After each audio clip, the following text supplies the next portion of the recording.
If you've ever wondered how people actually move money into Binance and start trading crypto, this is exactly how it works in the simplest, most practical way possible. Whether you're trying to fund your account with your local currency or you already have crypto sitting in another wallet and just want to transfer it in, the process is actually straightforward once you understand what's happening behind the scenes. So imagine this like opening a new digital bank account. But instead of only dealing with traditional money, you're also dealing with crypto assets that move across different blockchain networks. The key thing you need to understand from the beginning is that depositing into Binance is not just one single method. There are two main paths people use. One is fiat deposits, meaning you're using regular government money like dollars, euros, or naira, depending on your country. The other is cryptocurrency deposits, where you are sending digital coins like Bitcoin, Ethereum, or USDT from another wallet or exchange into your Binance account.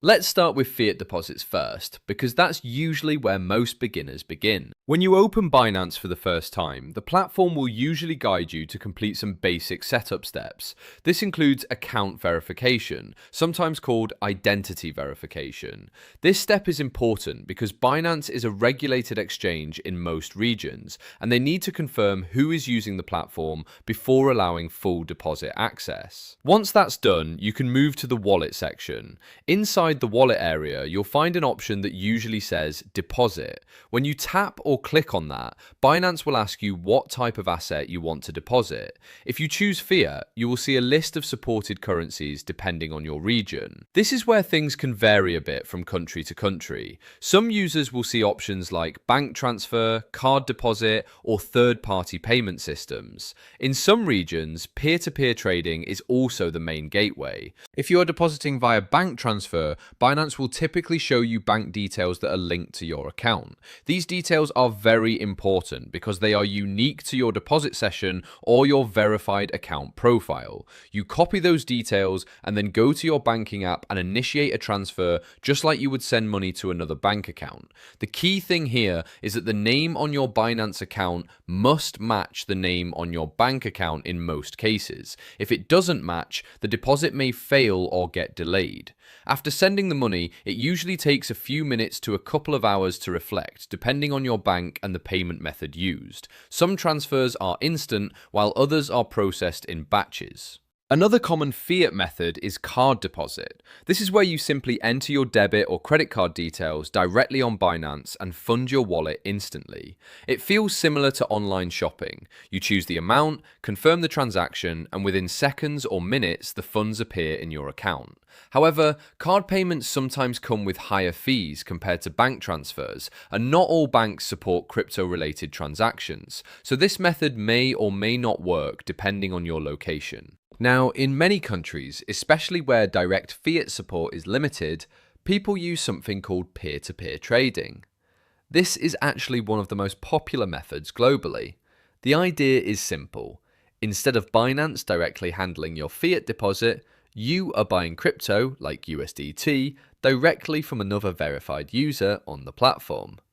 You send them money using your local payment method, like bank transfer or mobile money, and once they confirm receipt, Binance releases the crypto into your wallet. The important thing with peer-to-peer trading is that you always choose sellers with good ratings, high completion rates, and verified badges. Binance acts as a middleman, holding the crypto in escrow until both sides confirm the transaction is complete, which makes it relatively safe if you follow the rules. Now let's move into crypto deposits, which is the second and very important method. This is the process you use when you already have cryptocurrency in another wallet like Trust Wallet, another exchange, or even a hardware wallet, and you want to move it into Binance. To do this, you go to the deposit section again, but this time you select crypto. Binance will then ask you to choose the coin you want to deposit, for example, Bitcoin, Ethereum, USDT, BNB, and many others. Once you select the coin, the most important step appears, and this is where beginners need to pay attention. Binance will ask you to choose a network. This is extremely important because cryptocurrencies exist on different blockchain networks, and if you choose the wrong one, your funds can be lost or delayed. For example, USDT can be sent on networks like TRC20, ERC20, or BEP20. Each of these networks is different. TRC20 usually uses the Tron network and is often cheaper in fees. ERC20 uses Ethereum and can be more expensive but widely supported. BEP20 is linked to Binance Smart Chain and is also commonly used for low-cost transfers. Once you select the correct network, Binance will generate a deposit address for you. This address is like your account number, but for crypto. It is a long string of letters and numbers, sometimes also shown as a QR code. At this point, you copy the address carefully or scan the QR code if you're using a mobile wallet. Then you go to the wallet or exchange where your crypto is currently stored. You choose the Send or Withdraw option, paste your Binance deposit address, and select the same network you chose on Binance. This is where most mistakes happen, so it's important to slow down and double check everything. The coin type, the network, and the address must all match perfectly. If anything is wrong, the transaction could be delayed or permanently lost. After confirming the transaction, the blockchain network will start processing your transfer. Depending on network congestion, it can take a few minutes to sometimes longer for the funds to appear in your Binance wallet. Bitcoin transfers can take longer compared to networks like Tron or Binance Smart Chain. Once the transaction is confirmed on the blockchain, Binance will automatically credit your account. You don't need to contact support or do anything extra. It is fully automated. Now, another important detail people often overlook is minimum deposit amounts. Some cryptocurrencies require a minimum amount before Binance will credit your account.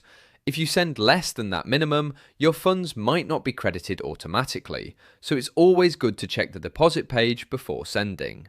Also, for certain coins like XRP or XLM, you might see something called a memo or tag. This is another critical piece of information. A memo or tag is like an additional identifier that tells Binance which account the deposit belongs to. If you forget to include it when required, your funds might arrive but not be automatically assigned to your account, which can cause delays and require manual recovery. Security is also a big part of depositing into Binance. You should always double check the website or app you are using and make sure it is the official Binance platform. There are many fake websites and phishing attempts that try to trick users into sending crypto to the wrong place. Once crypto is sent on the blockchain, it cannot be reversed, so caution is very important. Another good habit is to always test with a small amount first if you are using a new wallet or a new network. This helps you confirm everything works before sending larger funds. Once your deposit is complete, whether fiat or crypto, the funds will show up in your spot wallet. From there, you can choose to trade, hold, convert, or transfer them within Binance's ecosystem. What makes Binance convenient is that once your funds are inside, you can easily switch between crypto assets without needing to leave the platform. But everything starts with this simple step of depositing correctly. So to summarize the whole process in your mind without overcomplicating it, fiat deposit is basically sending regular money into Binance through bank transfer, card, or peer-to-peer methods, while crypto deposit is sending digital assets from one wallet to another using a correct network and address. If you understand those two systems clearly, you already understand the foundation of how money enters the crypto world through Binance. The rest is just repetition and getting comfortable with the process. And once you've done it a few times, it becomes second nature, almost like sending money from one app to another, except now you're dealing with global digital assets that move across blockchain networks instead of traditional banking systems.